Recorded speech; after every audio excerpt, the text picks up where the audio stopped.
Bonjour, nous sommes en mathématiques secondaire 4. Nous allons étudier la fonction exponentielle.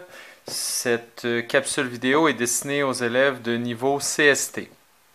À noter également que en mathématiques secondaire 5 niveau CST, lorsque nous travaillons les mathématiques financières, la fonction exponentielle est aussi un excellent outil pour nous aider à modéliser des situations.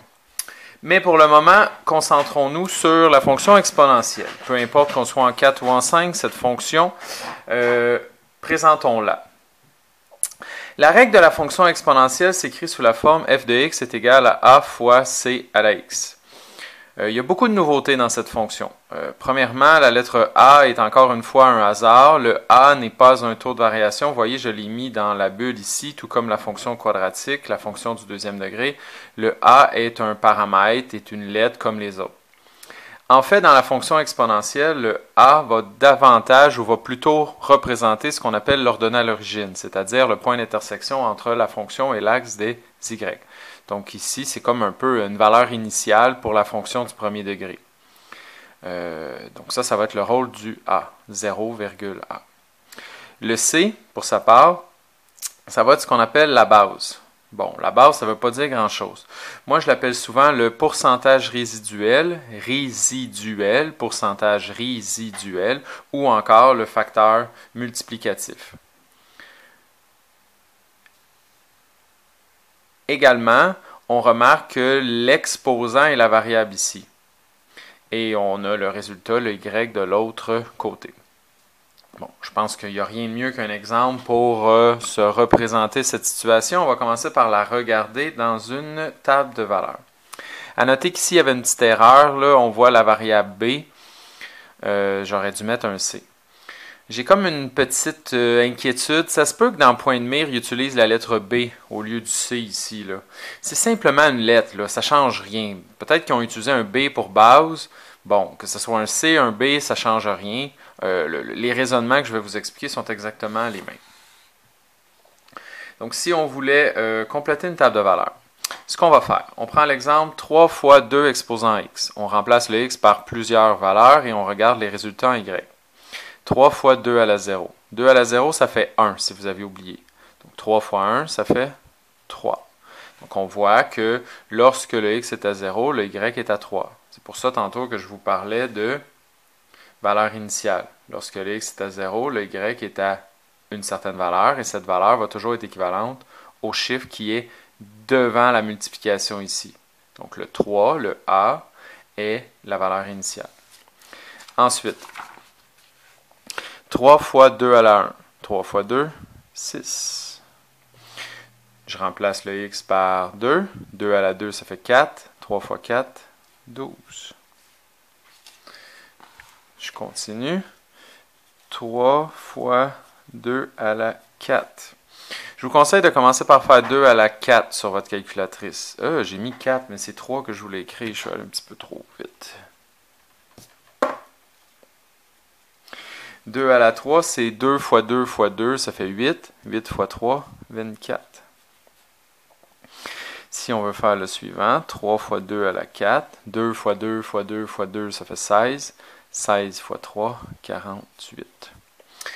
Pour votre information personnelle, si vous voulez aller chercher des exposants sur votre calculatrice, vous avez l'exposant 2, l'exposant 3 qui sont faciles à trouver, mais pour les autres exposants, des fois, vous avez la touche chapeau comme ça. Le chapeau veut dire que vous allez pouvoir mettre l'exposant de votre choix.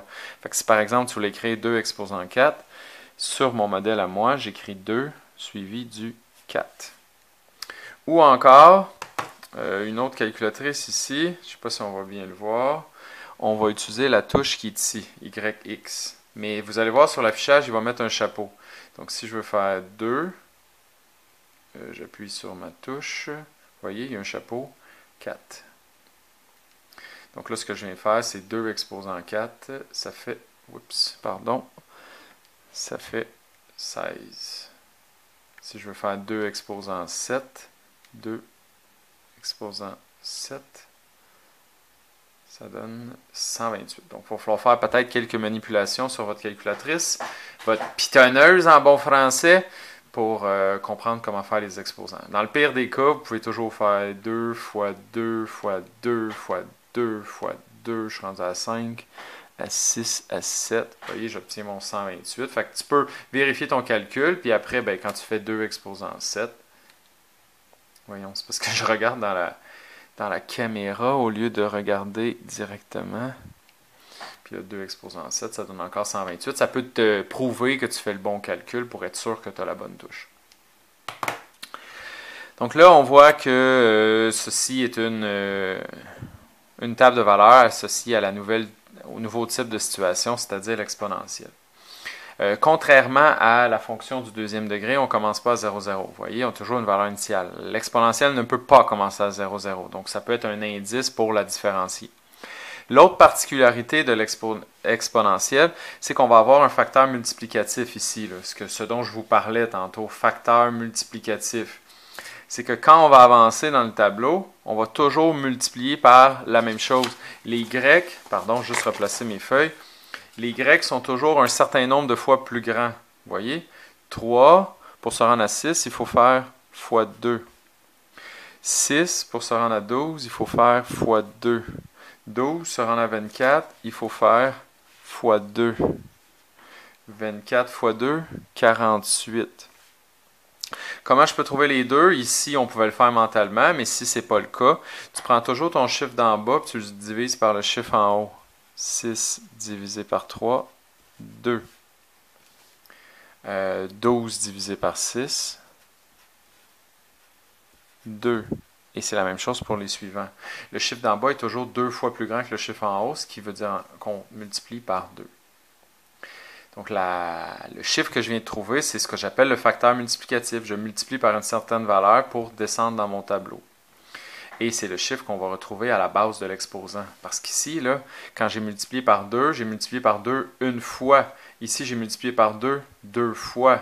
Multiplié par 2 3 fois. Donc, c'est pour ça que j'ajoute des 2 à chaque fois. En fait, une multiplication par 2 à chaque fois. Ça va être ta méthode pour identifier une situation exponentielle. Vous voyez, je l'ai mis dans l'encadré. Pour identifier une fonction exponentielle dans une table de valeurs, mais vous vérifiez s'il y a une multiplication qu'on peut faire. Faites très attention. Des fois, vos chiffres vont diminuer. Fait que vous allez dire, ah non, c'est impossible que ce soit une multiplication, je suis de plus en plus petit. Eh bien, si on multiplie par un chiffre plus petit qu'à 1, ben, on va rapetisser. Tu sais, par exemple, si je multipliais par 0,5, ce serait comme divisé par 2. Fait que multiplier par 0,5 à chaque fois va faire rapetisser tes chiffres et tu pourras avoir un C qui est simplement inférieur à 1. Donc, en résumé, j'ai d'autres choses à vous dire dans la capsule, mais en résumé, ce qu'on a fait depuis le début, c'est que la fonction exponentielle a une valeur initiale, 0 quelque chose, et ensuite, quand on veut descendre dans le tableau, il faut toujours multiplier par un certain chiffre. La valeur initiale, c'est le chiffre qui va aller là dans la règle, et le facteur multiplicatif va être le chiffre qui va là. À quoi ressemble le graphique d'une fonction exponentielle? Vous avez une illustration ici. Vous pouvez placer la valeur initiale à 3. On en parlait tantôt. La valeur initiale est à 3. On la place et on va avoir une courbe qui monte comme ça. C'est important, un peu comme avec l'inverse que vous avez vu en secondaire 3. La courbe qui est ici, là, elle va se rapprocher de l'axe des X, là, mais sans jamais y toucher. Si je prenais la peine de poursuivre le travail vers la gauche, bien, ma ligne, là, elle continuerait de s'approcher, mais sans jamais y toucher. Donc, juste pour vous démontrer, là, mettons que je cherchais un chiffre, je ne sais pas moi, négatif à moins 100 ici. Moins 100 pour voir quelle est la valeur du Y, pour vous montrer qu'on est encore en haut de la ligne. Je ferais 3, pardon, on n'est pas capable de voir les deux. 3 fois 2. Exposant, vous voyez, le chapeau va apparaître. Puis là, je vais mettre moins 100. Je vais mettre une parenthèse avec le 100 entre parenthèses. Vous voyez ce que j'ai fait? 3 exposant moins 100, ça donne 2,3666, mais fois 10 à la moins 30. Fois 10 à la moins 30, là, ça veut dire que ce chiffre-là, c'est 0,000000000000000. Là, je le fais 30 fois. 2, 3, 6, 6, 6. Donc, c'est un chiffre excessivement petit. Mais c'est un chiffre qui est encore plus grand que 0. Fait que vu qu'il est plus grand que 0, ben, on va être en haut de la ligne ici.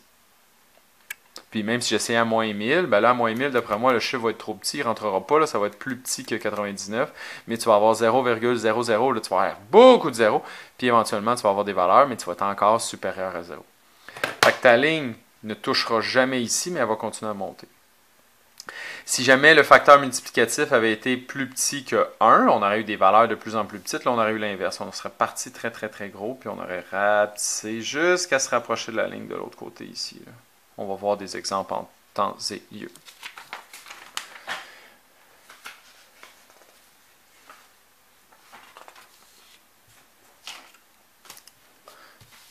Comment est-ce qu'on fait pour retrouver la règle d'une fonction à partir du graphique ou d'informations qu'on va vous donner dans le problème? Très, très, très souvent, je ne sais pas si la qualité de l'image est bonne. Ici, j'ai le point 0,4. Ici, j'ai le point 5,972. Très souvent, la valeur initiale va être donnée. Dans un problème écrit, on vous dirait, je ne sais pas moi, au début, il y a 20 bactéries dans un récipient. Chaque jour, ce nombre de bactéries double. Fait que vous voyez, un facteur multiplicatif, ça double à chaque jour, ça triple à chaque jour, ça quadruple à chaque jour. Donc ça, c'est le concept de facteur multiplicatif, puis on vous donne une valeur initiale. Donc ici, c'est un peu la même chose, mais sans contexte, juste dans un graphique. On a une valeur initiale à 4. Donc mon A va être égal à 4. Puis on a un certain facteur multiplicatif. Je ne sais pas si ça double, ça triple, ça quadruple à chaque fois, j'en ai aucune idée. Donc là, il va falloir que je le trouve moi-même, ce concept-là. Donc le A est égal à 4, je place mon 4 ici. Là, ce qui me reste à trouver, c'est la valeur du facteur multiplicatif, le C. Pour le trouver, comme on le fait souvent, si souvent fait, je remplace mon Y par 972 et je remplace mon X par 5. Puis là, mon travail, c'est d'isoler le C.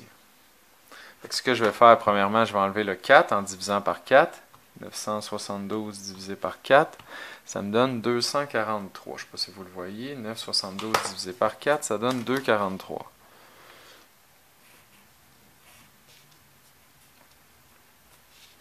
« 243 est égal à C exposant 5. » Ceci étant fait, là, on veut enlever, on veut faire l'opération contraire d'exposant 5. Si on avait eu exposant 2, vous savez que c'est la racine carrée. Mais le contraire d'exposant 5 aussi se fait sur la calculatrice. On va juste faire une racine cinquième. Donc, il existe des racines carrées, des racines cubiques, mais il existe des plus grandes racines. Si vous regardez sur la calculatrice, je vais essayer de vous trouver la touche, pardon. Vous voyez, ça, c'est racine carrée. Je ne sais pas si vous le voyez bien. Ça, c'est une racine cubique. Puis en arrière, ici, il y en a une avec un X. Là. La touche ressemble à ceci. Pas mal tous les modèles de calculatrice, vous allez avoir ça. Fait que moi, sur mon modèle, je dois mettre le 5 en premier pour dire que c'est la valeur que je veux donner à X. Donc, je vais appuyer sur 5. Vous voyez, 5. Puis là, il faut que j'aille sur seconde fonction pour aller chercher les touches qui sont en haut. Je vais faire ça ici. Fait que là, ce que ça va faire, le X, on ne le voit pas bien, là, mais c'est un X. Le 5 va prendre la valeur du X. On va faire la racine. Puis là, je mets une valeur. Moi, je vais faire 243. 243. Et j'obtiens 3. Donc, je fais la racine cinquième. La racine cinquième. La racine cinquième, c'est l'opération contraire d'exposant 5. Donc, ça et ça s'annule. Il reste seulement C. Et l'autre côté, il va me rester 3. Pour vous prouver ce que je viens de faire, en fait, c'est que si je faisais 3 exposant 5, j'obtiendrais 243. Tu vois?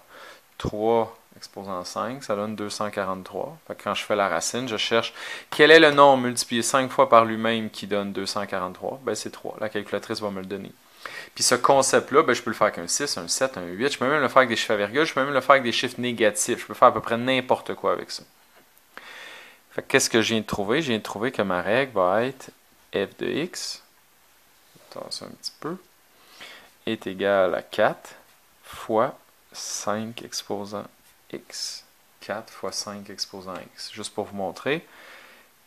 C'est un 5, non c'est un 3. Hein? J'ai comme mélangé des choses. Là. On vient de trouver 3 puis j'ai mis 5.